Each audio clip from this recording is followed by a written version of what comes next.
Hey guys, what's up? It's Ripe again, back with more Nuclearrevenge. This story is about an HOA and a homeowner who went way too far. Let's dive right into the video. And the first one is titled, The Gamble That Backfired. I will never forget the experience I had a decade ago when I was renting a quaint little house from a local housing association in a charming village nestled in the heart of England. It was a cozy place, but like most rental properties in the area, it came with a catch. The tenant was responsible for everything from the flooring and wall coverings to the upkeep of the garden. Being the most ambitious and creative soul that I am, I embraced the challenge and poured my heart into transforming the house into a true home. Over the years, I meticulously selected the perfect wallpaper for each room, laid down beautiful hardwood floors, and cultivated a stunning garden that became the envy of the neighborhood. The lush green lawn was bordered by colorful flower beds, and a majestic oak tree stood tall in the center, providing shade and a haven for birds.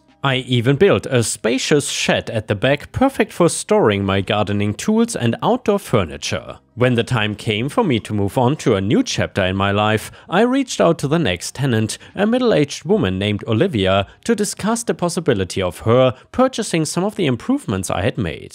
It was a common practice in the area, and I believed it was only fair to be compensated for the time, effort and money I had invested in the property. However, Olivia proved to be a difficult negotiator. She seemed interested in keeping the flooring, wallpaper and garden, but her offers were insultingly low. I tried to reason with her, explaining the true value of the improvements and the benefits they would bring to her as the new tenant, but she remained steadfast in her stance. "I'm sorry, but I simply cannot afford to pay what you're asking," Olivia said, her tone laced with a hint of smugness. "I'm sure you will find a way to remove everything before you leave." Her words struck a nerve, and I could not help but feel that she was underestimating my resolve. Little did she know, I had a plan up my sleeve. With the help of my friends, I organized a massive renovation project. We worked tirelessly for 3 days straight, ripping up the hardwood floors, tearing down the wallpaper, and dismantling the shed piece by piece. The once thriving garden was reduced to a barren patch of dirt,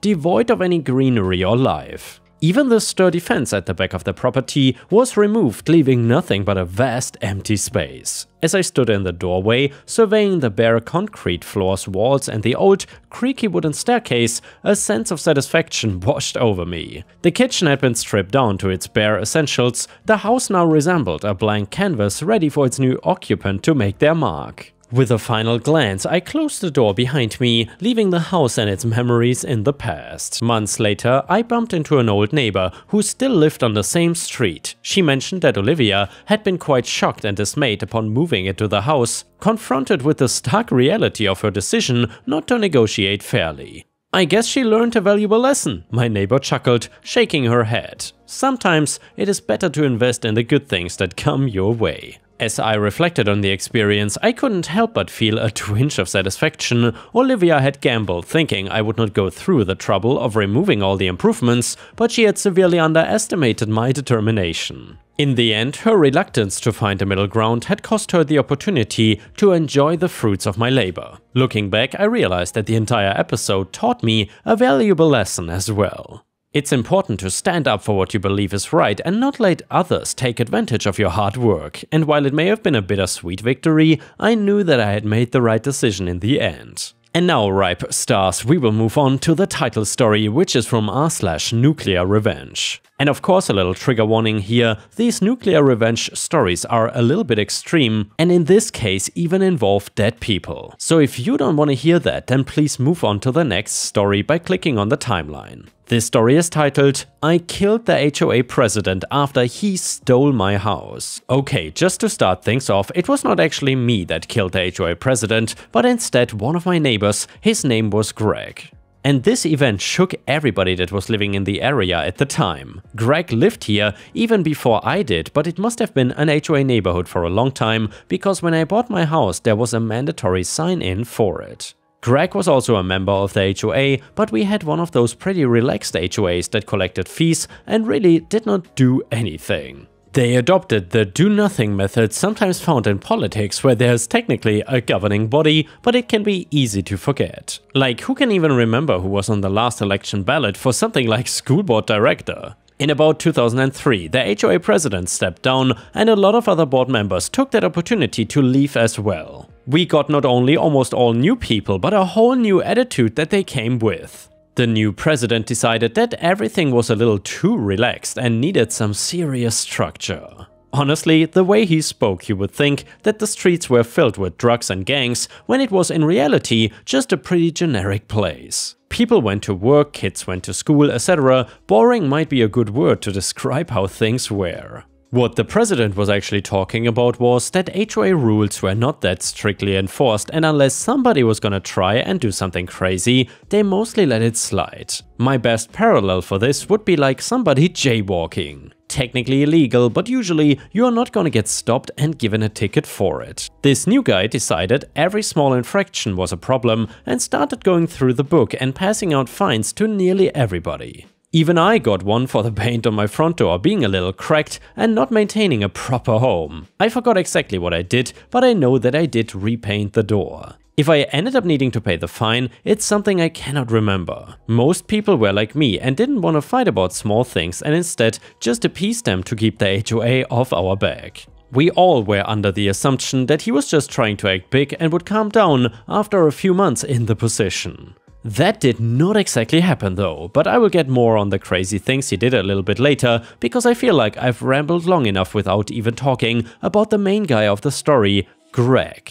We lived in the South, and a good chunk of us would be considered redneck by other standards. We owned guns, went a little crazy during football season, etc. And Greg might have been the textbook match to that kind of life, and it was clear to anybody talking to him. He was friendly enough, it was just clear that he was in a bad mood more than good and did not really want to socialize with anybody. I learned way after the events of this story that his wife had passed away, so he honestly may have been depressed. It would fit in with the way he was maintaining his home, in the sense that he really was not doing it. Not the worst you can imagine, but it was clearly the worst on the block just by driving down the street.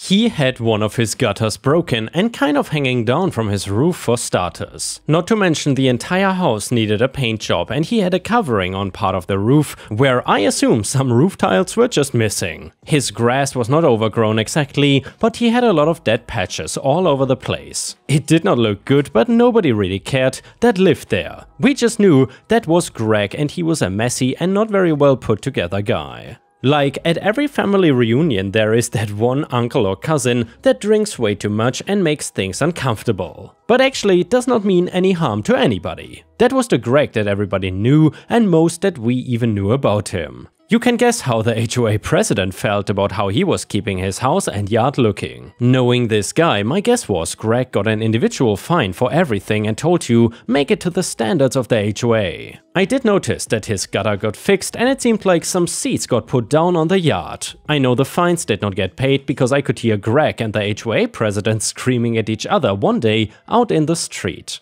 Greg, I told you that I'm not paying these stupid fines. I fixed the problem and that should be the end of it. You cannot tell me what to do with my own property. HOA, this neighborhood is for everybody, and nobody wants to pass by and see your garbage dump of a home. Greg, now you're calling it a garbage dump? You think you can just stroll in here and do anything you want without people getting mad, huh? HOA person, listen, this is a nice neighborhood and I won't let you stay here and treat it like a trailer park. If you want to live that way, then maybe you should move and let somebody who will actually care about the property move in instead. Now, I did not hear how this fight started, but from what I knew about Greg, he really did not start things usually. It was clear he made an effort, and if I'm being honest, I doubt he could even afford to pay the fines that this guy was giving him. The economy got hit hard here around that time, and while we were not poor, most of us did not have a ton of extra money to throw around. For the next few weeks, Greg was rambling on to anybody who would listen how the HOA was trying to screw him over. And honestly, with what the HOA was doing in response, it really did look and feel like somebody was just out to get him. He was getting fined for the same things every single day, and each day the cost of the fines was going up. Sometimes sadly allowed and not against the HOA's ability, but just an overall dick move. The biggest example of how it wasn't fair was his yard. He did put down seed, but was still getting fined and told it would add up until the seed actually resulted in grass and the dead spots were covered. Now that is just ridiculous, because he did everything he could on his end and the HOA knew that. And even further, he was getting fines for not paying his fines and that he just did not have the money for. It was clear to everyone that this guy wanted Greg gone and was gonna try and bully him out. I had a front row seat across the street every single time the two of them would be yelling at each other. Half the time, new things were cropping up that the HOA had issues with, even if they couldn't fine him for it. A lot of people have targets set up for practice, and as long as they are not facing other homes or anything, it was allowed. Not using actual guns though, you would need to use something like a BB gun or an airsoft kind of thing. Despite me knowing damn well half the people living here had those kind of things, I could hear him yelling at Greg specifically that he had to take them down. That shooting was gonna scare people and cause a mass panic. Meanwhile, again here in the south, hearing a gunshot is not worrying to anybody. We are so desensitized to it that I swear our brains can just ignore it. The HOA does not have a lot of power beyond giving fines, but they have a big one if you're not paying them. They went too far in everybody's opinion, that instead of trying to work with Greg, they just put a lien on his house. They wanted him to pay like $40,000 all up front in order to stop his house going up for auction. It was horrible. Nobody would have been able to pay that off in one go, but they refused to work with him or give any other options. The HOA just wanted him gone, and I would not be surprised if this was their plan the entire time. They also did some other nasty crap to Greg before the house went to auction and he was still living in it. They were claiming that it was HOA property now and he did not have the right to park his pickup truck in the driveway and had to park it out in the street. Even getting it towed away at one point and Greg needing to spend 2 days finding it and getting it back. As for the house, Greg did try and stop the HOA from taking it and even got a lawyer to try and sue them or force them to stop what they were doing. But the HOA technically was not doing anything illegal or wrong, they were just very mean. Before the house was sold and Greg had to move out, I heard one last fight outside. Greg, you stole my effing house! Don't tell me to calm down! HOA, well, if you bothered to follow the rules and act like a good member of society, it wouldn't have happened. You had chances to pay us back, but instead you ignored it. Greg, you're the biggest piece of crap that has ever stepped foot in this place. HOA, if there was any crap here, it would probably be on your stupid lawn. You belong in a trailer park with the other drunk idiots. It was a lot of cursing and shouting on both ends, and then the gunshot happened. And then another one. At first nobody knew what happened, but somebody must have called the cops because the place started to swarm with cop cars and ambulances. I ran to the window but couldn't see much of anything, and police then started showing up. Everybody started going outside to try and get a look at what happened. I couldn't see anything, but another neighbor said that she saw Greg getting put into the back of a police car. We were all just extremely confused and concerned about what happened, because while gunshots were not uncommon, an actual shooting was. And keep in mind, this was 2003, meaning it was not so simple to go online and try to find an arrest report. We were just going by word of mouth until we could get some kind of official statement released. That night on the local news, I got a little more information on what happened. During their heated argument about Greg's house being taken away from him, Greg pulled out a gun and shot the HOA president twice. And during the news report, it was revealed that by the time they got him to the hospital, he was dead. Greg had actually killed the HOA president and was now gonna be on trial for murder. Since nothing ever happened in this town, it was the main focal point and everybody was talking about it. Some people were going around and calling Greg crazy, while others were saying that he was in the right and the HOA person shouldn't have taken his house away from him.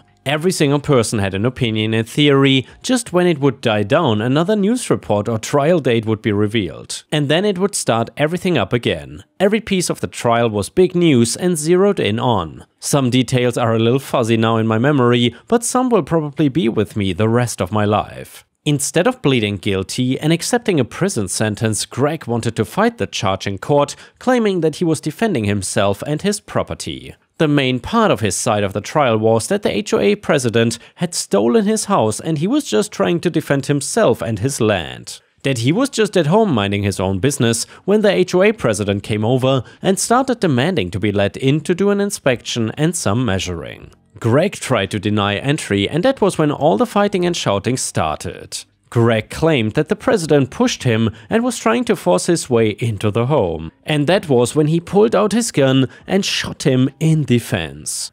And where we live, there are laws that allow you to defend yourself and your home from people trying to break into it. This is what he was trying to take advantage of, but it just did not work or apply to his case. The HOA had a right to inspect the property and was not breaking into his home since it really was not his anymore. It was set to go up for auction already and he was refusing to move out of it. The one thing that we read about him saying in court was the one that made the headlines and basically broke his case. After being asked numerous questions on the stand, he finally broke down and admitted that he shot him for revenge. He said that he was mad his house got stolen and shot the HOA president because he deserved it. Greg was found guilty by the jury and given a life sentence in prison for murder. Now the HOA had another board member step up as president, and once the trial was over, they were able to finally put the house up for auction. There was a new problem now in the fact that nobody wanted to buy the house. It was now being called the murder house despite the fight happening outside. An HOA board member ended up buying it for cheap in the hopes of flipping it and selling it for big money. When people would come and look at the house, they would always want to do their own little research on it, and when looking into the address, they would always learn what happened and lose interest in the house. It was frustrating for the HOA, but honestly a little funny for the rest of us watching, wondering and taking bets on when and if anybody would move into the house. I think it might have been our little way of coping with the situation instead of needing to think about the guy we saw on a daily basis being currently in prison and knowing that he would die there. Either way, killing the HOA president to me is one of the most nuclear revenges you can do. Taking down somebody else knowing that it might end in you going to prison forever. Edit, people were asking if anybody ever bought the house since it's been about 20 years. And well, I moved from the neighborhood for unrelated reasons in 2011, so I cannot speak for current day. I do know that nobody was living in the property until about 2006. Which was not too bad considering how long it was before it could even be auctioned. From when I was still living there between 2006 and 2011, I saw 3 different people move into the home. From that point, in addition to it being named the murder house, people started saying that it was cursed too. I just tried to look into the owner history online, but don't see the address as even existing anymore. I think somebody split the property, built 2 houses and got new house numbers for both of them. So the murder house is now gone. Another edit. People keep asking me what happened to Greg and I really don't have an answer. I cannot remember his last name anymore and I don't think I ever knew what prison he was sent to. I just know he's either still in prison or dead at this point. Also, people are asking me how the HOA got away with taking his home and not getting in trouble once the trial happened. I know Greg was saying that they stole it, but they were within their rights to put a lien on it for lack of payment. They were being absolute jerks about the entire thing, no doubt, but did not do anything too illegal. And yeah guys, let me know what you think about this story in the comments, and especially what you think about nuclear revenge stories. I think every once in a while they are pretty interesting, but usually they are too hardcore for me, to be honest with you. And now let's move on to the next story. It starts like this. Hey guys, welcome back, it's Ripe again. In today's video, my neighbor has the audacity to trespass on my private property and call the police on me for target practice on my own land. He has no right to do this and gets taught a lesson. Here is what happened. Let's dive right into the video. For a bit of background, a couple of months ago I moved into a home in a street where each house, including my own, has a reasonably sized patch of land at the back, at least half a mile. This is notably the main reason for my purchase on the house, as I knew I would need somewhere to carry out some firearm training. Said garden at the back of the house is sectioned off from both of my neighbors by fairly large fences that stretch out all the way to a river at the back. From what I gathered when I first started living in the house, my neighbors were not often in their garden, which I assumed would benefit me, as I would be able to practice shooting with little trouble. From the moment I was settled in, I began a routine of daily practice at hours which would be most convenient to my neighbors, as they were most likely at work. I work from home, so this works for me. After a couple of weeks, I started to notice that nobody ever left or went into the house on the left of my own, and decided to ask around. I found out from someone living opposite to me that they were away for the month and would be back soon enough. Thinking nothing of this, I quickly let it sit in the back of my mind and didn't give it much thought until the day they came home. Coincidentally, said neighbor came home a couple of days later while I was in the middle of my daily practice. The man walked around the side of my house and walked into my garden, which I already thought was a little strange, to greet me. Surprisingly, he seemed very friendly at first and made no complaints about what I was doing. Instead, he invited me over for some lunch in order to allow us to get to know each other better. Over the next few weeks, we spoke occasionally when we happened to bump into each other or whenever he randomly decided to call in. I did not see much of him in the days as he left for work at ungodly hours in the morning and got back quite late.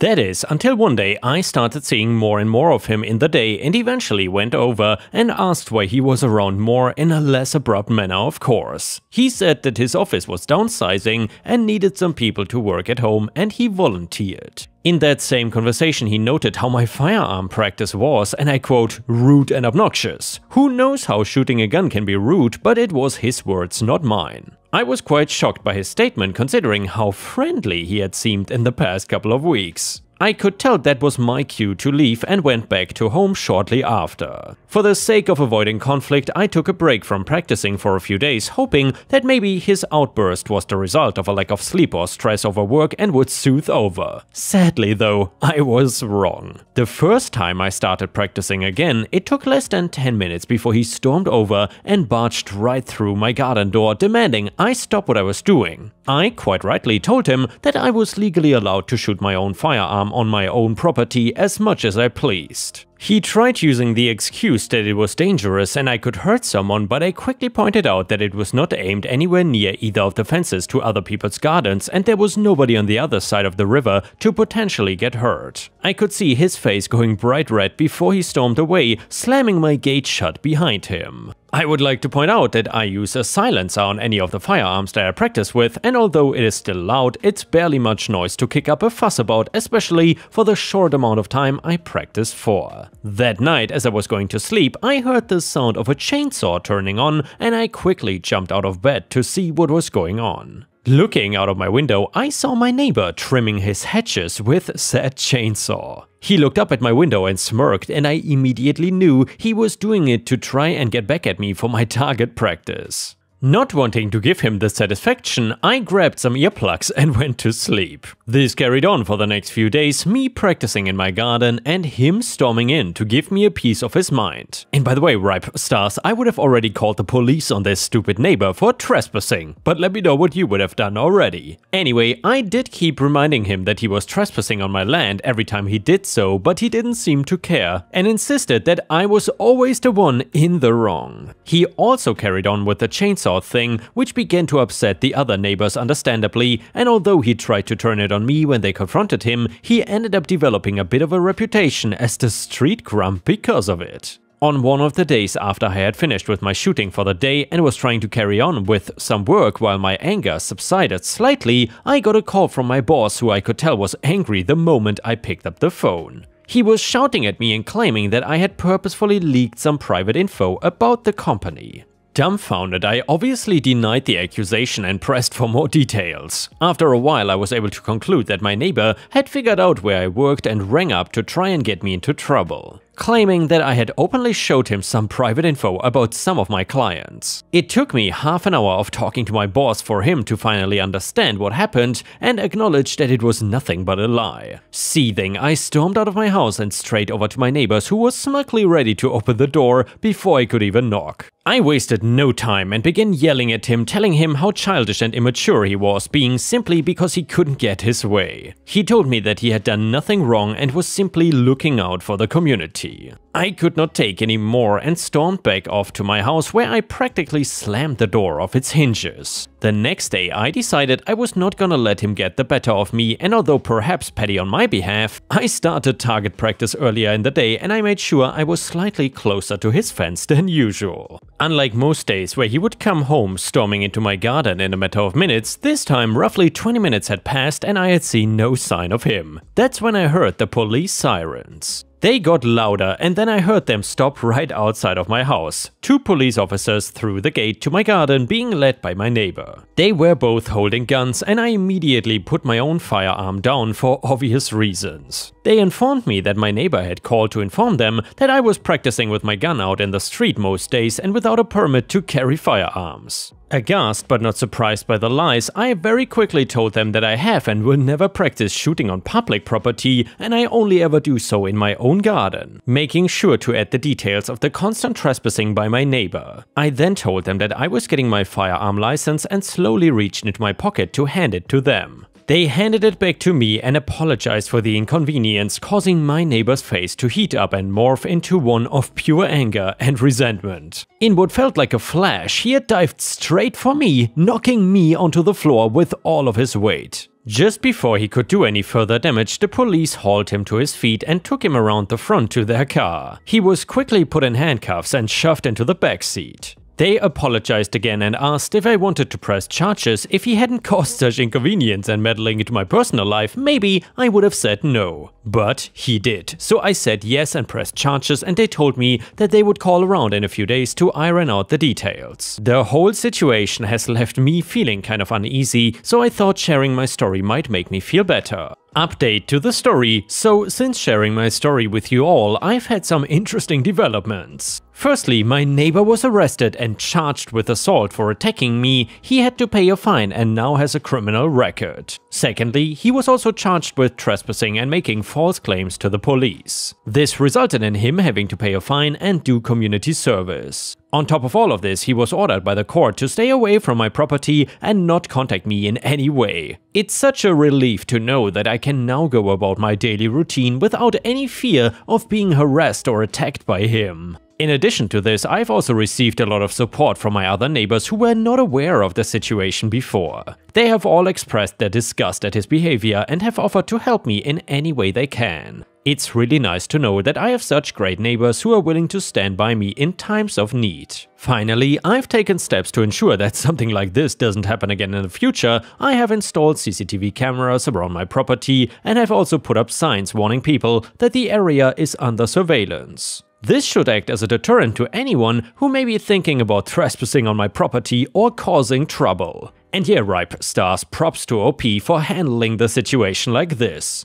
I think getting CCTV cameras is probably one of the best things to do if you have neighbors that really enjoy trespassing like the one in the story. And yeah guys, if you cannot get enough of my content, please don't forget to check out my podcast by searching for Ripe Stories on all major podcast platforms such as Spotify, Apple or Google Podcasts. Furthermore, you can find bonus content by going to patreon.com/ripeyoutube or by clicking the join button here on YouTube. For a small monthly fee, you will get access to dozens and dozens of exclusive videos you won't find anywhere else. Thank you so much for watching and I hope to see you again tomorrow.